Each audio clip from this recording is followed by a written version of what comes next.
سلوا التاريخ كم مجدا سطرنا على صفحاته وبه تغنى. الله رب ذوالجلال في قرآن عظيم الشان کے فرمائی ود الذين كفروا لو تغفلون عن أسلحتكم وأمتعتكم فيميلون عليكم ميلة واحدة. ود الذين كفروا کفار دا دوست و محبوب او ورگنی لو تغفلون چه ای کاش دغه مؤمنان او مسلمانان دا غافل وګرځي عن اسلحتكم د خپل اسلحه او د سلاحنا وامتعتكم د خپل وسائل او د خپل شتمنیونه خنو بیا بڅکیږي. الله تعالی فرمای فيميلون عليكم ميلة واحدة بیا به تاسو باندې دغه کفار حمله آور شي یو ځای به درته راټول سي او یو دم به بیا په دغه مؤمنانو مسلمانانو باندې څه وکوي حمله وکړي. غفلت دا د کفارو خواهش ده. کفار همیشه دا کوشش کوي چې مؤمنان او مسلمانان دا په غفلت کې واچوي. همیشه د پاره دا کوشش کړی ده او کوي، خو دغه غفلت دا د مؤمن صفت نه ده.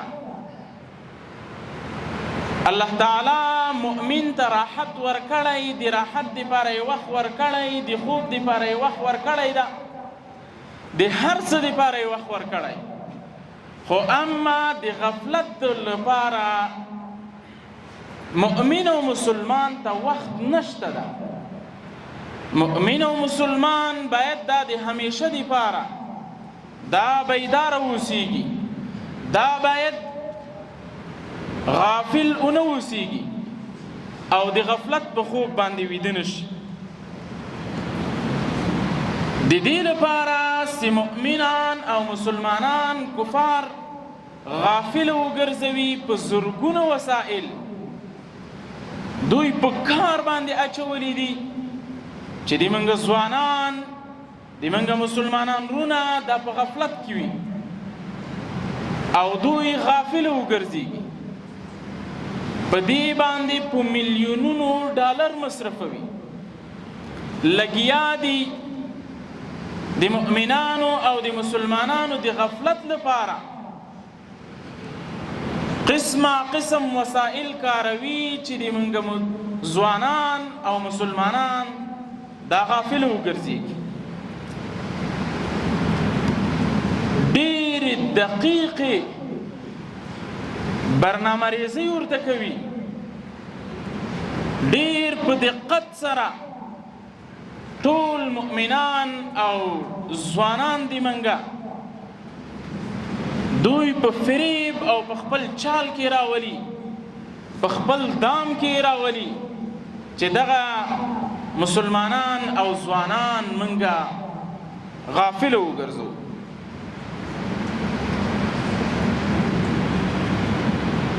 د دې هغه یوه غټه بیلګه په تیر شل کلن نظام کې موږ ولیدله. هغه نصاب چې هغه د مدارسو د مکاتبو لپاره جوړ شوی، په هغه اول ټولګي او دوهم ټولګي کې چې د اسلحې نوم، د ټوپک نوم یا داسې الفاظو پکې چې په هغې باندې د مؤمن او مسلمان فکر یو بل څه ته رسیږي، هغه مکمل نصاب تبدیل وګرځاوه.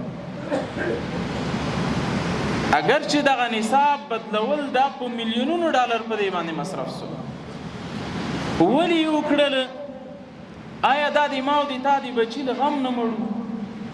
نه، الله تعالی په قرآن کې دا فرموله موږ ته ذکر کړې ده.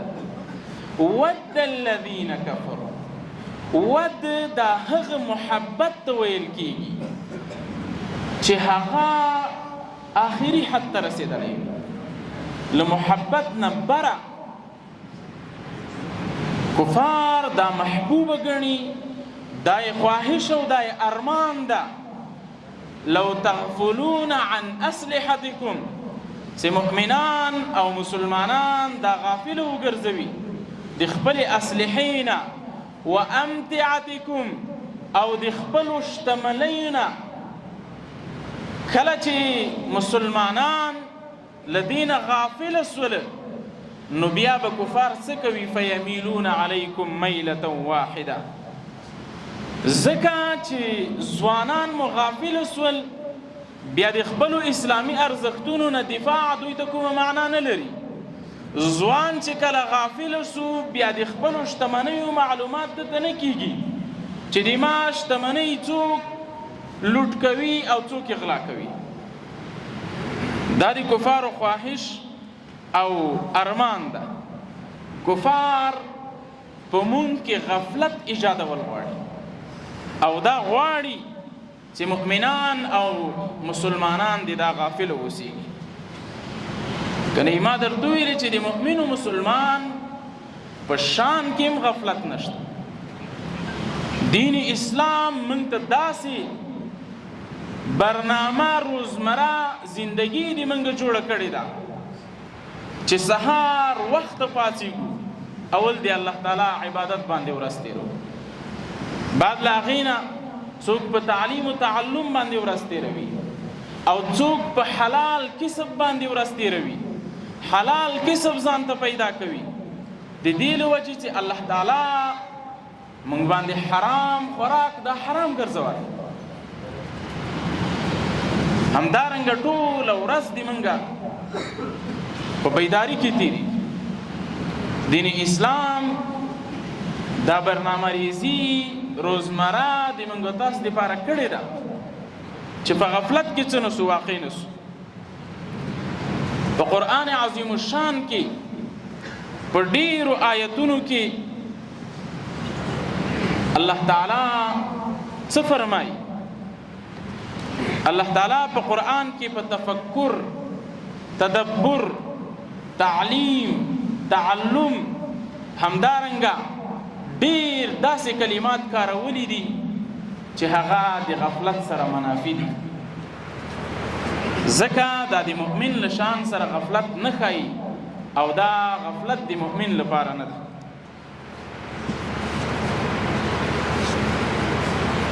اسلام د موږ ژوند په عقایدي لحاظ سره، په فکري لحاظ سره، په اخلاقي لحاظ سره، په علمي لحاظ سره داسې تنظیم کړی ده چې غفلت نشته پکې. خو کفار دا کوشش کوي چې په مؤمنانو او په مسلمانانو کې دا غفلت ایجاد وګرځوي. چې کله غفلت ایجاد سو له خپلو اولویاتو نه، له خپلو مکلفیتونو نه بیا موږ غافله ګرځو، بیا موږ نه خپل اولویات پیژنو او بیا موږ نه خپل مکلفیتونه پیژنو، بلکې د غفلت په خوب باندې به ویده یو. او دا د کفارو هغه ارمان ده. په سوشل میډیا کې،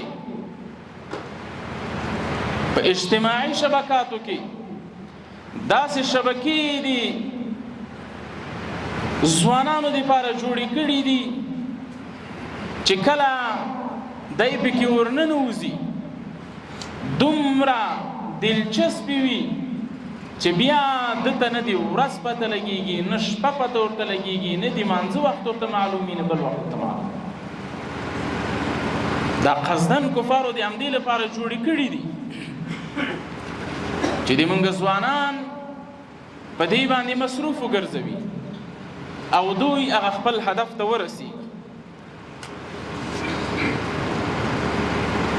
او ځوانان د علم نه هغه علم چې هغه د مؤمنانو او د مسلمانانو په درد دوا کیږي، یا هغه علم چې په هغې سره اسلام ته نفع رسیږي، که هغه هر علم وي چې په هغې سره اسلام سرلوړی کیږي،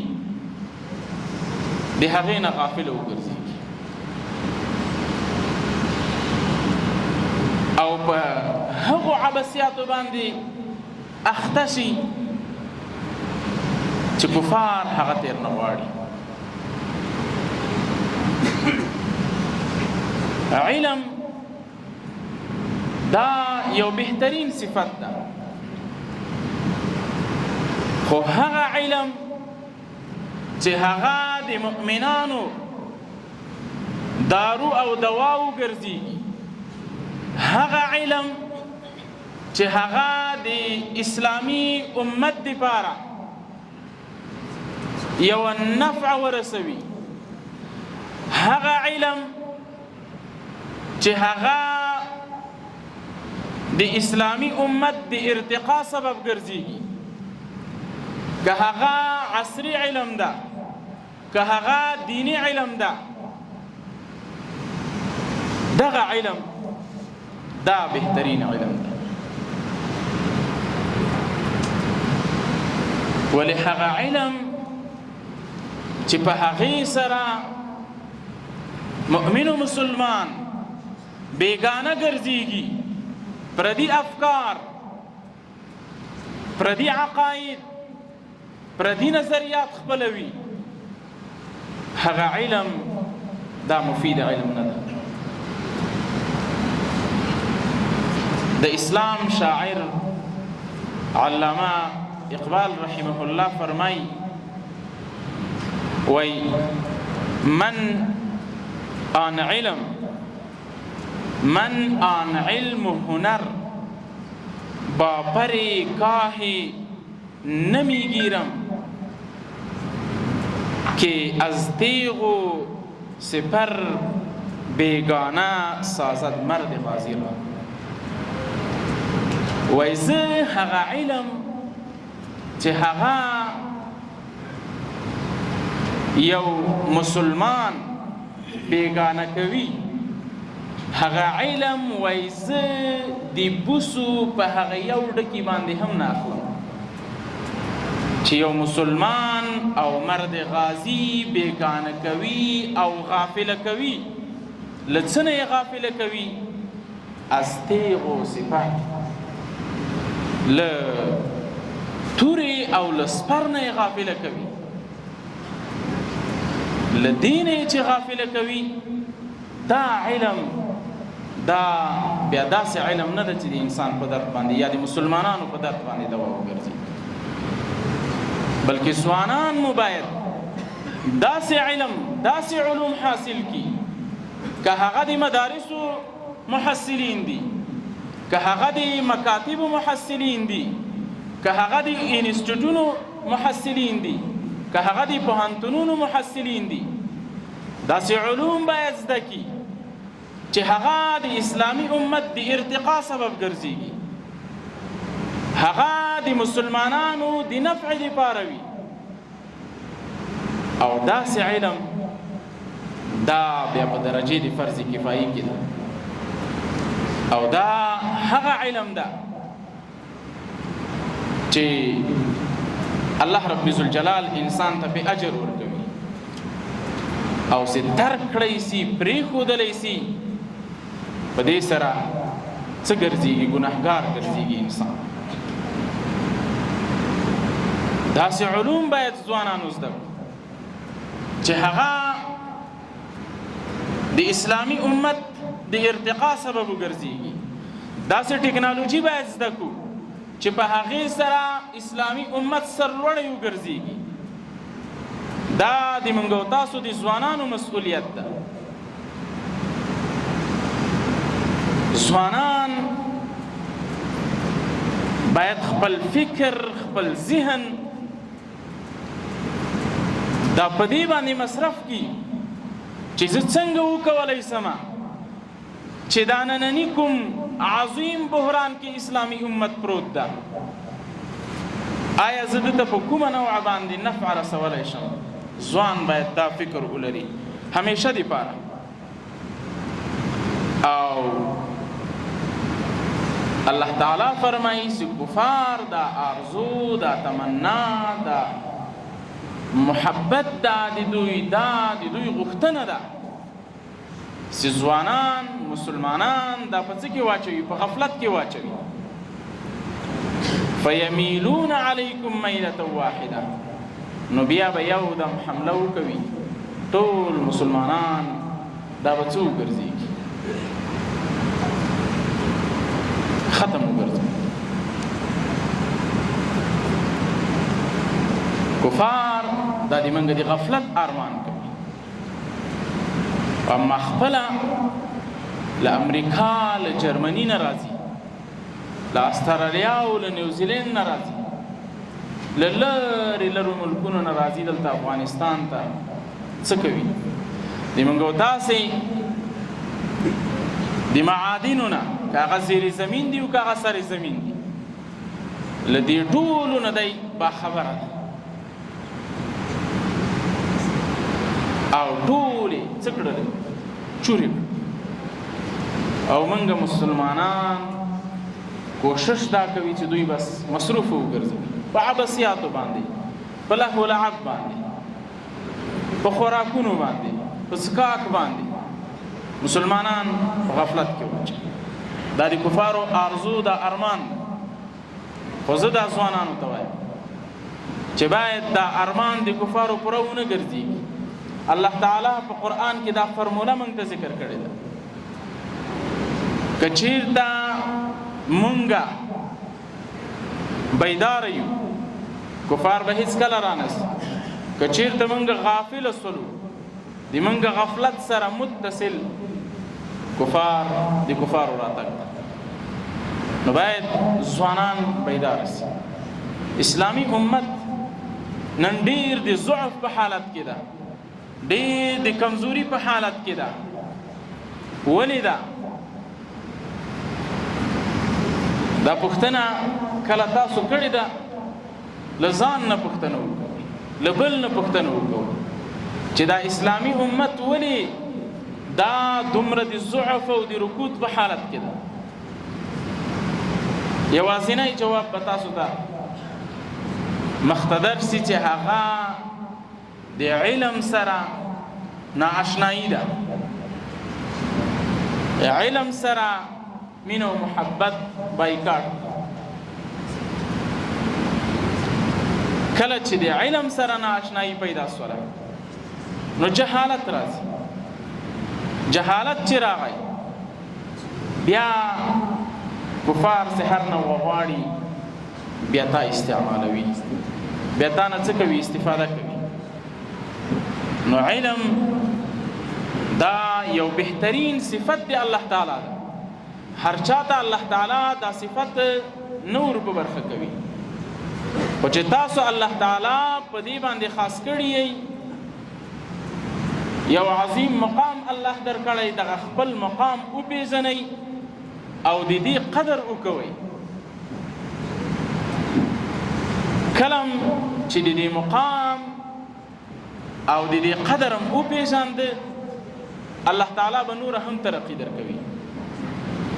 او کلم چې د دې بې قدري وکړله بیا د نعمت څه راځي؟ زوال راځي.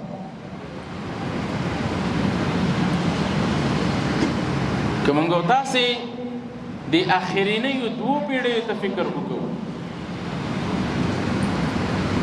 چې څومره اختراعات دي یا څومره واردات چې اسلامي ملکونو ته کیږي دا د پردیو خلکو دي.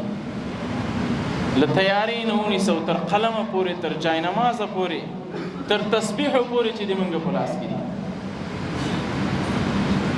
ولې مسلمانان دومره په کمزوري حالت کې دي؟ د علم سره نااشنایي ده.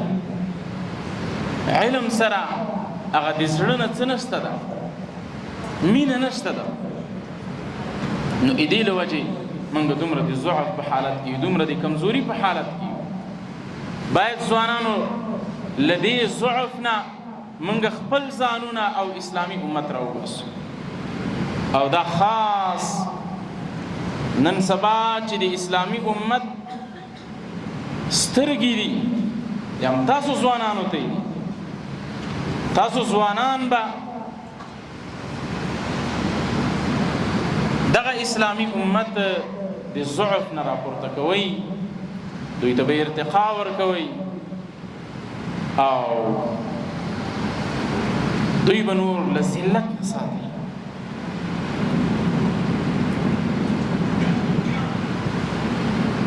کفار همیش د پاره دوه جنګ په مخ بیایي چې یو ته عسکري او نظامی جنگ وای بل ته فکری جنگ وای عسکري او نظامی جنگ توپ ټانک تیارو عسکرو دا دوی یو چې ته بیایي او هلته جنگ کوي پې باندې تلفات هم کېږي هر شی یو چې دا فکری جنگ ده فکری جنگ د کفارو دا د دې ساحه ډېره فراخه ساحه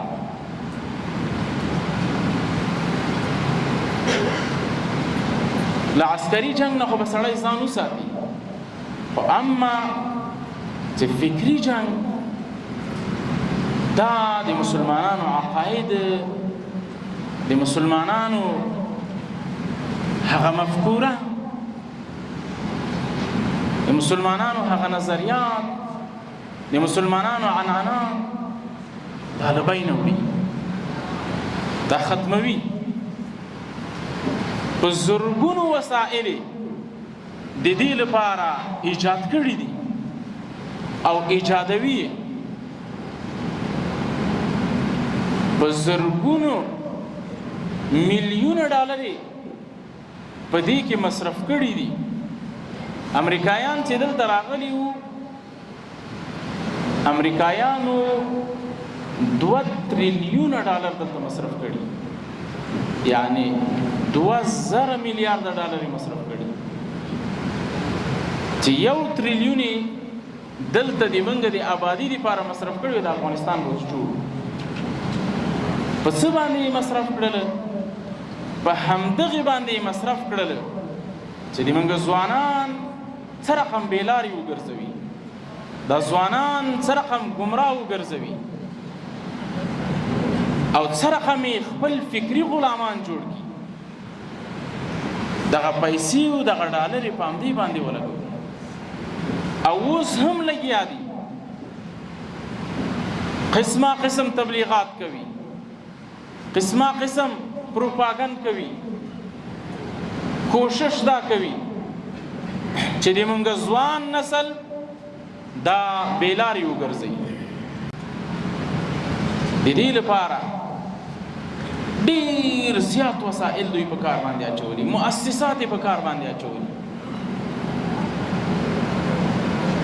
چې ځوان نسل یا د اسلامي امت د سره هم بیلاری دې ته باید متوجه شي اهداف دي دوی بیلابیل اهداف لري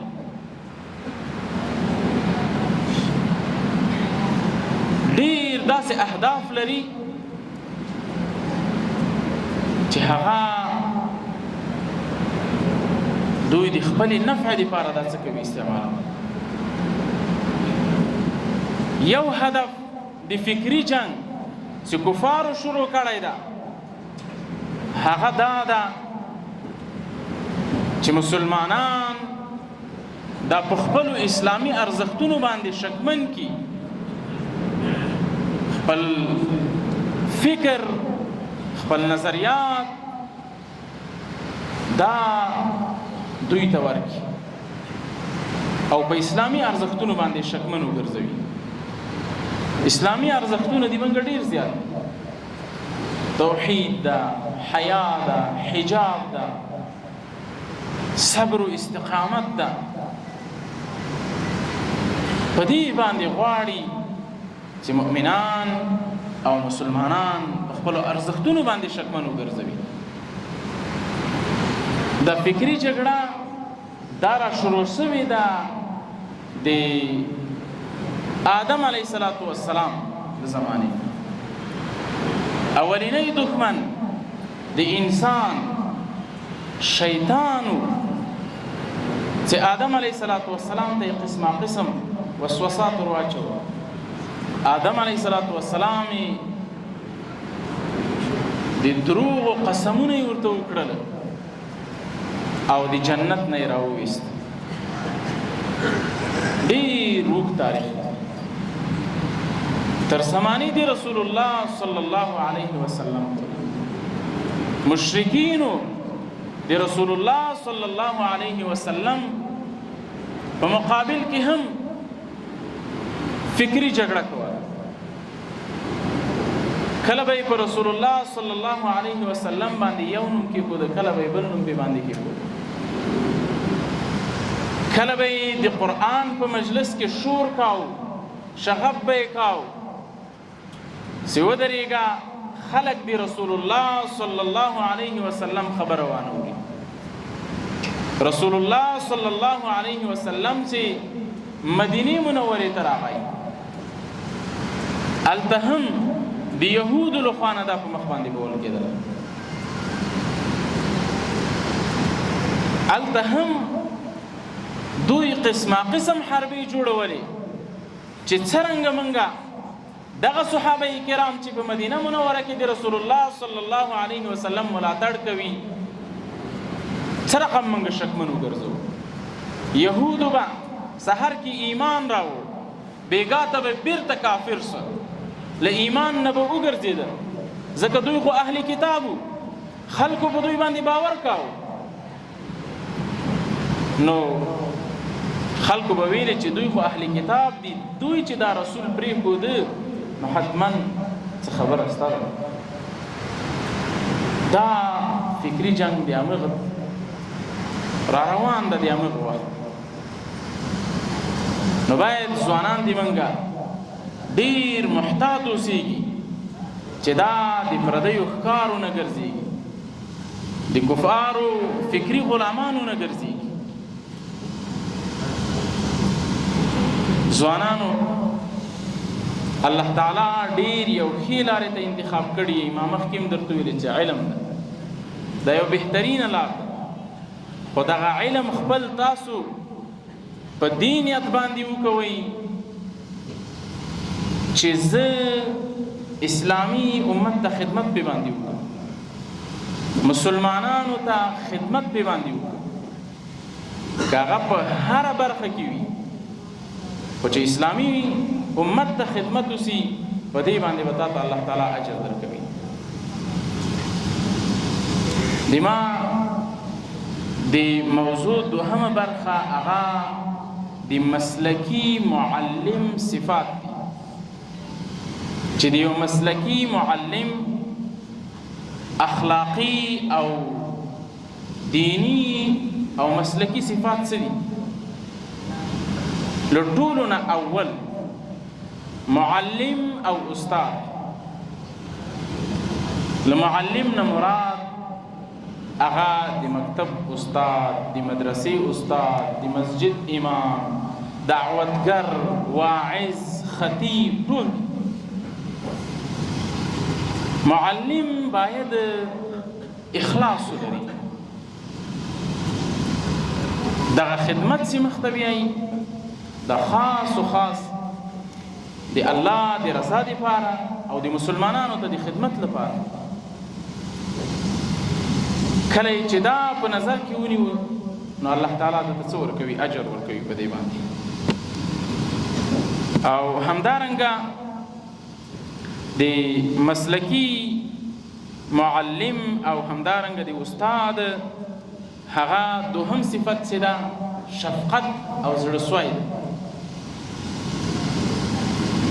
چې باید یو معلم په خپلو شاګردانو باندې داسې شفقت وکوي داسې مهرباني وکوي لکه خپل اولاد باندې چې دی څه کوي ترحم کوي شفقت پې باندې کوي مهرباني پې باندې کوي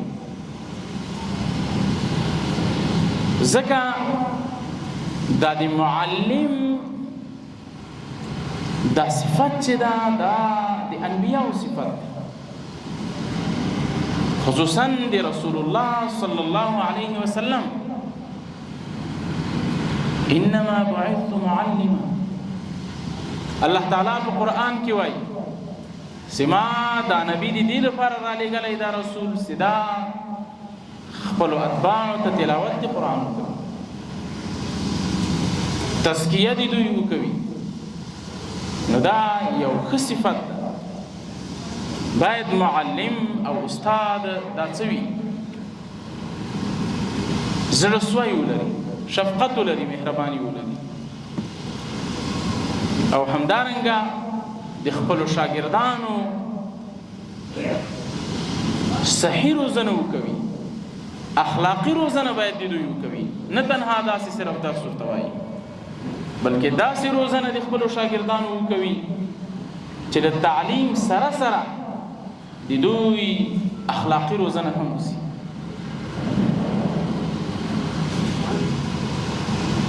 حضرت انس رضی الله تعالی عنہ فرمایي وای ما د رسول الله صلی الله علیه وسلم سره لس کاله تیر کړل او په دې لسو کلو کې رسول الله صلی الله علیه وسلم ما ته داسې ونه ویلې چې دا کار دی ولې داسې کړی یا دا دی ولې نه ده کړی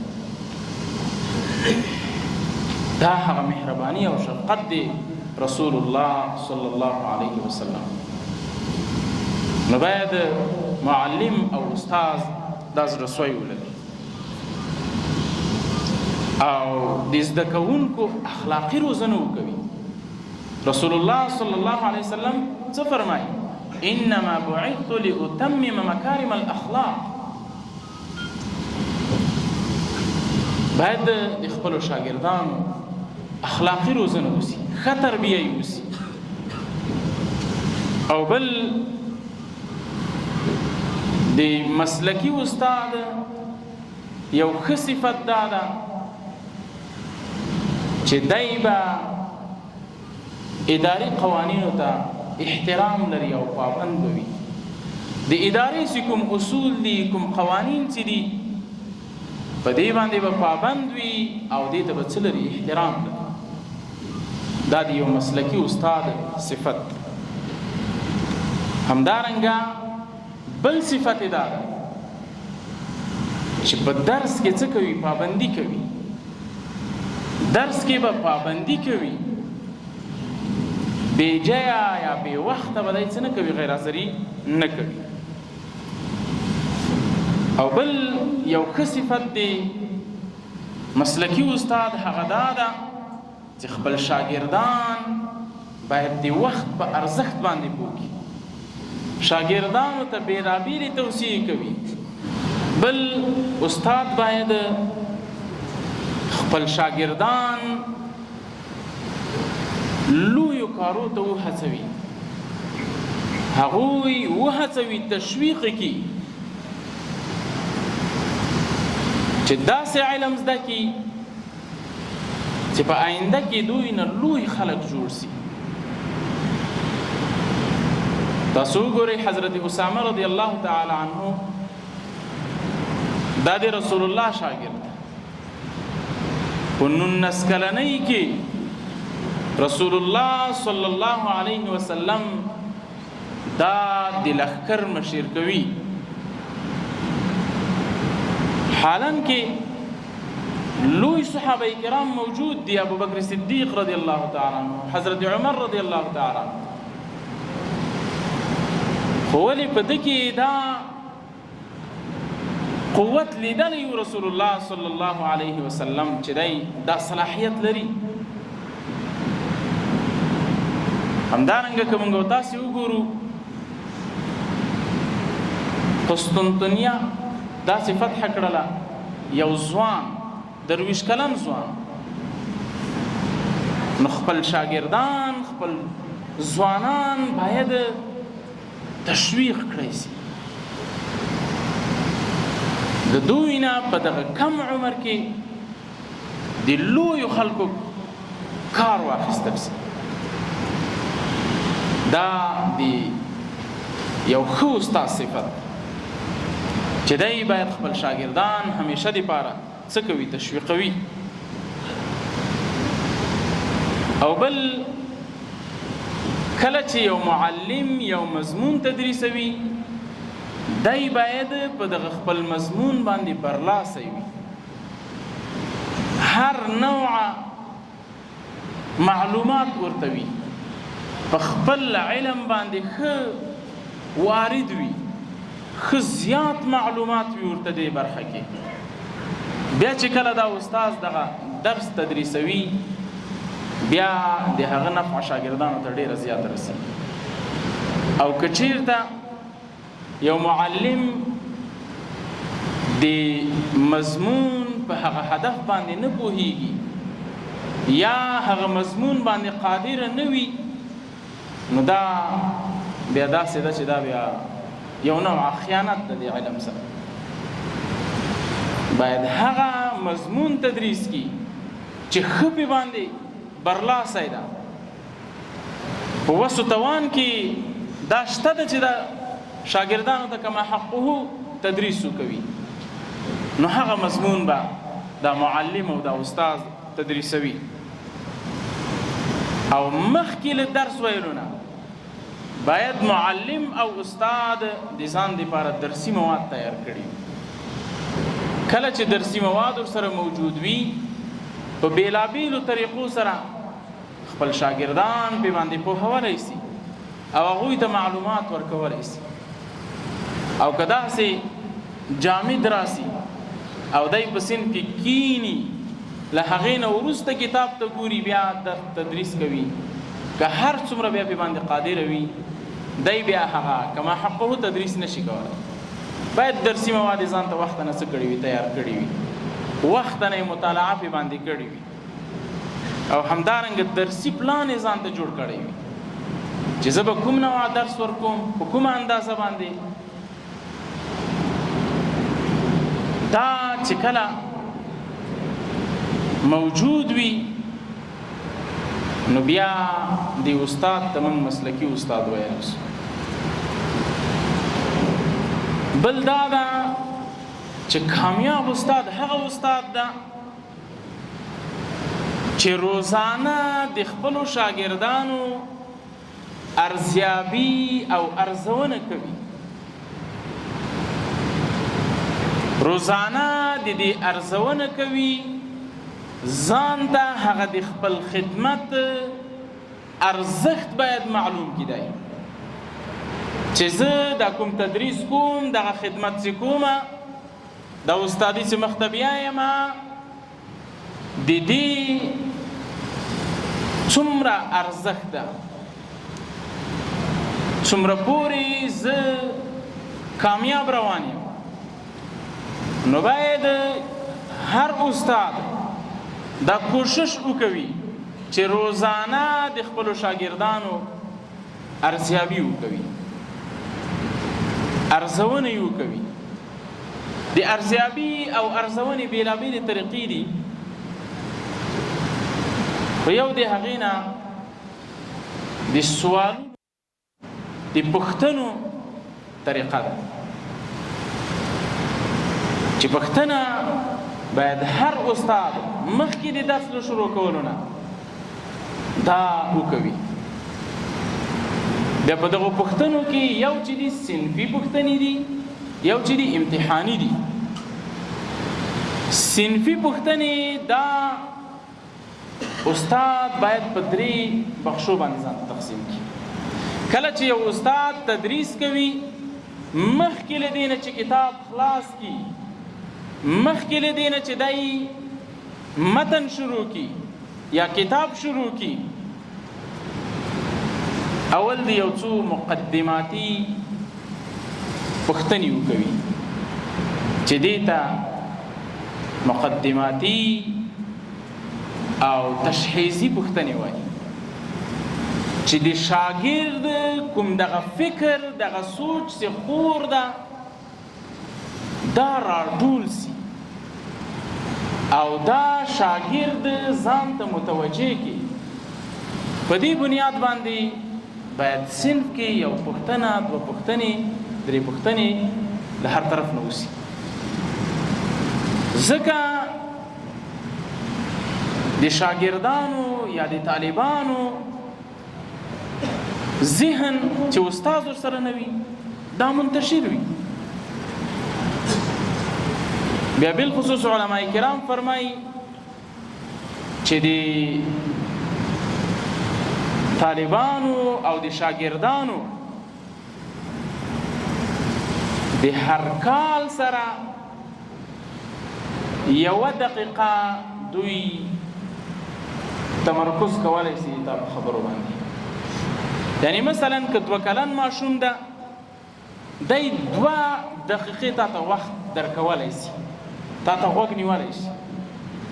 که یو شاګرد 2 کلن شاګرد ده دی 2 دقیقې تا ته وخت درکولی شي، بیا که هر څومره ته متوجه خبر ورته وکوي خو د ذهن بل طرف ته ځي. همدارنګه که یو 10 کلن شاګرد ده دی تا ته 10 دقیقې وخت درکولی شي، تمرکز پې باندې کولی شي چې دا 10 دقیقې ښه متوجه کړي چې هر څه ورته ووایي پې باندې زده یې کړي. خو 10 دقیقو نه بعد دا ظرفیت دی نه لري چې نور تا ته متوجه شي، حتما د ذهن بل طرف ته مصروفېږي. نو ته به کوشش کوې چې په بېلابېلو طریقو سره د خپل شاګرد دا ځان ته متوجه کړي، خپل خطاب سی ورته کوي دا په سمې معنا سره ورته وکوي او دی له هغې نه یو څه زده کړي. نو یو د هغې نه چې استاد له درس نه مخکې درس یې لا نه ده شروع کړی، دی به یو څو مقدماتي تمهیدي پوښتنې وکوي. بیا چې کله دی درس شروع کوي دغه درس به ځان ته تقطیع جز کړي. هر یو جز چې کله خلاصېده په هغې کې یوه پوښتنه دوه پوښتنې دا بیا وسي چې فلانی دا درس مو ولیدې کې څه شی و، دا فلانی مسئله څنګه وه، دا سوال څنګه و. ځکه چې کله که چېرته ته ټول درس یور یې ووایې نو بیا که چېرته شاګرد پې باندې نه وي پوه سوی ته بیا دوباره نشي کولی چې همداسې درس بیا ورته تشریح کړي. خو اما یو جز ورته کولی شي چې د یو جز ښه تشریح ورته وکوي. چې کله درس خلاص سي بیا 3مه مرحله ده چې ته یو نوع تکرار له شاګرد سره وکوي.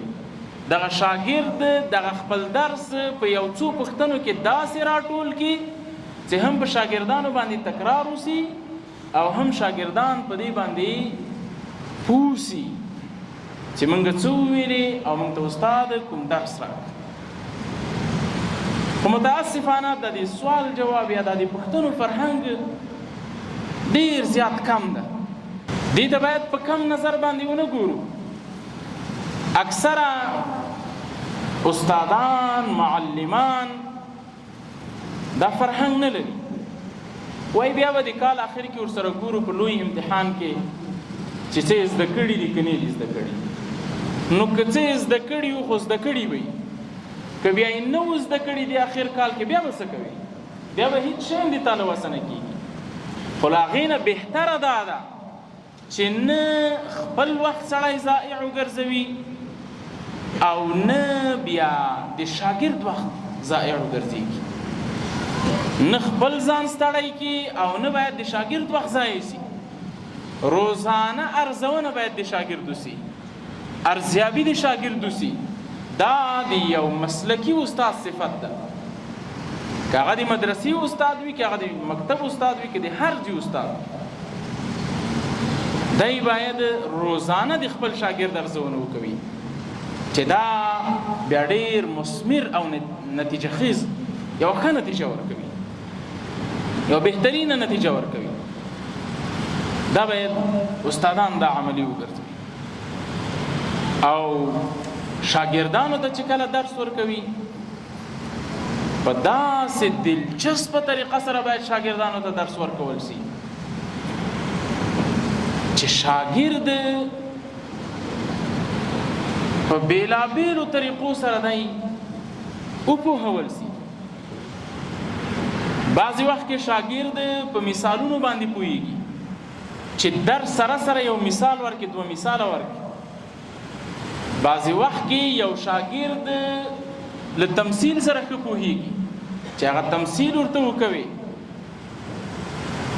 بېلابېلې طریقې د درس دي. بعضی وخت کې شاګرد ته چې کله په تخته باندې یو څه ولیکي بیا د ذهن ورته رسېږي. بعضی وخت کې په درس و تدریس استاد په داسې شکل سره وکړي چې ټول شاګردان کنټرول کې په ولاړه باندې درس و تدریس کوي. څومره طریقې دي او هر یوه طالب العلم ته نفع وي په هغې کې باید معلم او استاد دا څه وګرځوي، استعمال وګرځوي. او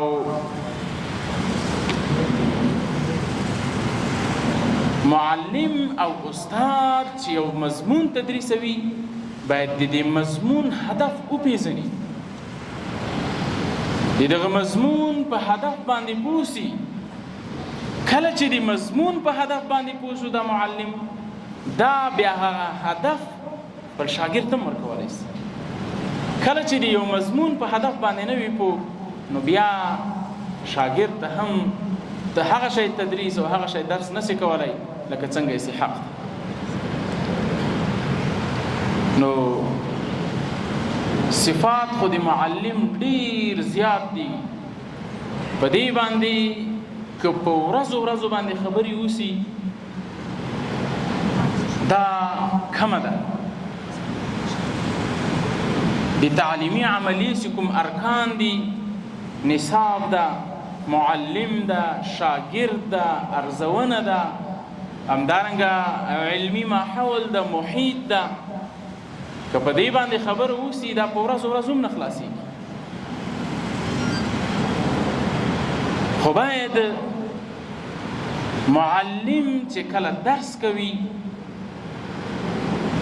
دی باید ډیر په اخلاص سره درس وکوي او دی باید کوشش وکوي چې دغه خپل ځوان شاګرد متعلم چې ورته ناست ده دا سره لدی چې دی تدریس ورته کوي په اسلامي روحیه باندې سنبال کی، په داسې اسلامي روحیه باندې سنبال وګرځوي چې آینده کې امت اسلامی ته خدمت وکوي، امت اسلامی په باندې افتخار وکوي. نو دا داسې یو صفت ده په معلم کې چې دا یو بهترین صفت، یو ښه صفت ده چې د خپل شاګرد داسې وروزي چې په اسلامي روحیه باندې سنبال کړي. دا به د تاسې د اسلام سره د وطن سره یو لوی احسان وي، ځکه چې لله الحمد لوی تحول راغلی، اسلامي نظام راغلی ده، قرآن حاکم ده. باید نور ځوانان دي منګه له غفلت نه را بیدار سي او اسلام ته خدمت وکړي، اسلامي امت ته خدمت وکوي، خپل اسلامي نظام ته خدمت وکوي، خپل وطن ته په صحیح معنا سره خدمت وکوي. دا به د معلم او د استاد یو لوی احسان وي له اسلام سره، همدارنګه له وطن سره، له خپلو بچیو سره، له خپلو اولادونو سره. دا به یو داسې احسان وي چې نه هېرېدونکی احسان وي. نو کوشش وکوئ چې خپل ځوانان صحیح تربیت ورکړئ، ښه تربیت دوی ته ورکړئ.